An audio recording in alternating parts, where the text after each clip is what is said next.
Ásia ou asta? O que cada uma dessas palavras significa e qual é a diferença entre elas? Nesse vídeo, é isso que eu vou te ensinar. Olá amigos, eu sou o professor Eric Hernandes e no vídeo de hoje eu vou te ensinar a diferença entre Ásia e asta. Muitas pessoas costumam ficar bastante confusas em relação a isso, ao significado dessas duas palavras, e por isso eu decidi gravar essa aula para poder tirar essa tua dúvida de uma vez por todas. Por isso não vá embora antes que esse vídeo termine, porque até o final dessa aula você vai entender o que significa Ásia, o que significa asta, e eu tenho certeza que no final dessa aula você vai sair daqui com as suas dúvidas sanadas. Por isso, se você já está pronto ou já está pronta para a aula, não tem mais por que a gente esperar. Vamos! Começando pela palavra Ásia. É muito interessante a gente analisar o sentido dela para depois a gente poder começar a pensar nas traduções que ela pode assumir no português. Bom, a palavra Ásia vai dar uma ideia de localização e também vai nos dar uma ideia de tempo. Nesse caso, essa localização e esse tempo é impreciso, ou seja, quando a gente não tem total noção, total certeza de qual é a localização de um lugar ou exatamente em que momento algo vai acontecer, quando a gente não tem então essa precisão, a gente pode utilizar a palavra Ásia. Além disso, tem um terceiro sentido possível para essa palavra, que aí não tem nada a ver com a questão de localização ou de tempo, mas sim com uma ideia de relação afetiva. Agora, para entender mesmo o significado da palavra, e ver quais seriam as traduções que a gente pode dar para ela no português, nada melhor do que ver algumas frases, para ver essa palavra um pouco mais contextualizada. Por isso eu separei alguns exemplos para a gente analisar. Vamos para o primeiro exemplo? Então, a primeira frase é a seguinte: para chegar ao mercado, tienes que ir hacia el sur. Bom, repara nessa frase. Ela está bem parecida, com o português. A gente consegue entender que o que está sendo dito aqui é que para que se chegue até o mercado, a pessoa precisa ir em direção ao sul. Quando a gente fala tienes que ir hacia el sur, significa que a pessoa tem que ir em direção a esse lugar, a essa região da cidade, Então, você tem que ir em direção ao sul. A pessoa não tem que ir até um ponto determinado, ela tem que ir em direção a algum lugar. Numa frase como essa, a gente não está dando a localização exata e específica do mercado, A gente está dizendo em que direção, para que lado ele fica. Por isso essa ideia então da imprecisão espacial. Deu para entender isso? Agora a gente vai para o próximo exemplo. La clase comenzará hacia las 2 de la tarde. Olha só que interessante. Nessa frase, você pode até de repente ter entendido que a aula vai começar às 2 da tarde, mas na verdade não é isso que está escrito aí não. É quase isso. Nessa frase, o que a gente está dizendo é que a aula vai começar perto das 2 horas, em torno de 2 horas, por volta das 2 horas, tá bem? Quando a gente diz hacia las 2, isso significa que é por volta das 2, não é exatamente às 2 horas, tá bem? Se eu quisesse dizer que a aula vai começar às 2, eu diria la clase comenzará a las 2 de la tarde. Aí eu teria essa ideia de horário fixo, hora exata. Mais uma vez, eu tenho aqui então uma ideia de imprecisão. Eu não sei dizer exatamente que hora a aula vai começar, mas é por volta de 2 horas da tarde. Agora a gente vai para o terceiro exemplo, que é aquele em que a palavra hacia tem ideia de relação afetiva. El amor de una madre hacia sus hijos es muy bonito. Olha só que interessante, como eu te disse antes, nesse caso a palavra hacia não nos dá a ideia de tempo ou espaço. Nesse caso a palavra hacia nos dá a ideia de uma relação, a relação afetiva entre a mãe e os seus filhos. Então, como é que a gente poderia traduzir essa frase, Seria algo como: o amor de uma mãe pelos seus filhos é muito bonito. Então, olha só, a gente tem uma possibilidade. Nesse caso, a gente poderia traduzir como pelos, pelos seus filhos. A gente também poderia dizer, de repente, que a tradução daria para ser por seus filhos, para com os seus filhos.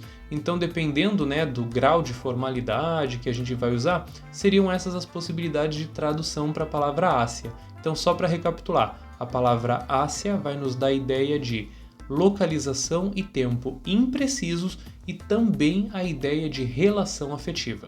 Conseguiu entender o que significa a palavra Ásia em espanhol? Eu espero que sim, que eu tenha conseguido realmente tirar essa tua dúvida. Se eu conseguir te explicar, se você já entendeu o que significa a palavra Ásia, sabe o que você faz para me mostrar?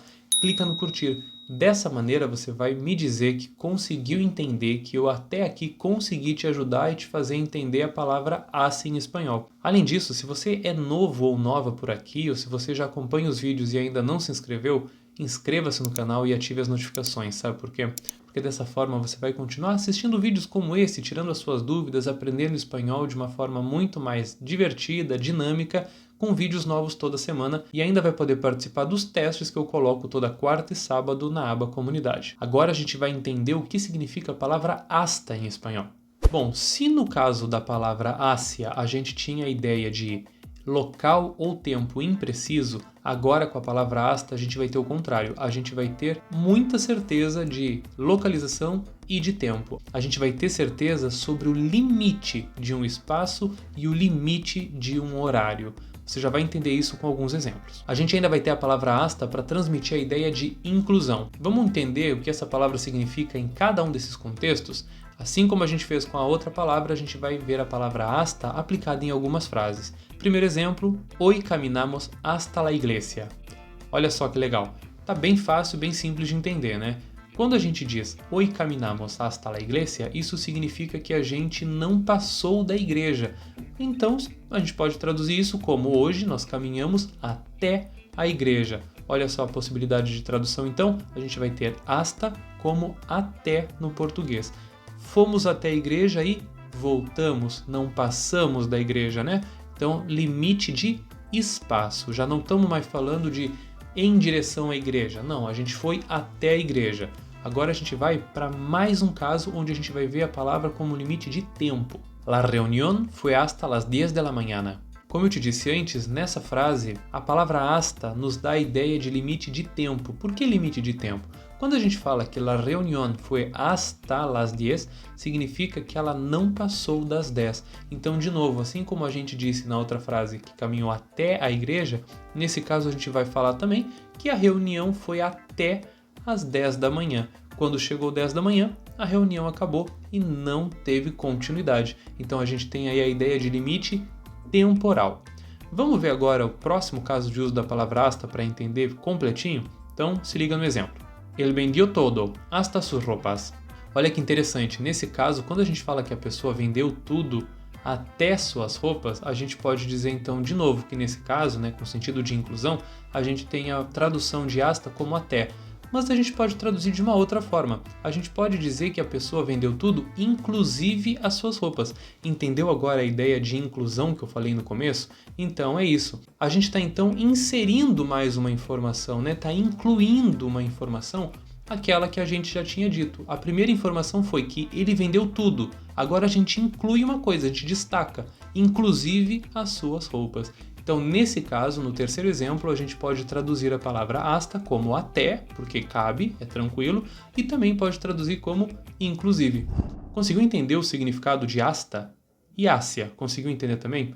Deu para estabelecer aí a diferença entre hasta e hacia? Se eu conseguir te ajudar e você conseguiu resolver essa dúvida, clica no curtir para me mostrar que eu consegui te ajudar e também mostrar para o YouTube que ele pode recomendar esse vídeo para as pessoas que tiverem essa mesma dúvida, porque elas também vão conseguir solucionar esse problema assistindo a essa aula. Além disso, não esquece de se inscrever e ativar as notificações. É de graça e você vai sair de cada aula com mais conhecimento de língua espanhola. Não tem por que não se inscrever, né? Além dessas palavras que eu apresentei no vídeo de hoje, a língua espanhola tem outras palavras e expressões que são bastante parecidas, mas que significam coisas diferentes, e isso acaba causando bastante dúvida nas pessoas. Uma dessas expressões é hasta luego e hasta pronto. Você sabe qual é a diferença entre elas? Se não sabe, não te preocupa, porque está aparecendo na tua tela um vídeo que eu já publiquei aqui no canal explicando justamente a diferença entre essas duas expressões. Se você quiser conferir, é só clicar nele. Eu tô indo embora, mas eu volto no próximo vídeo com mais uma aula. Hasta pronto!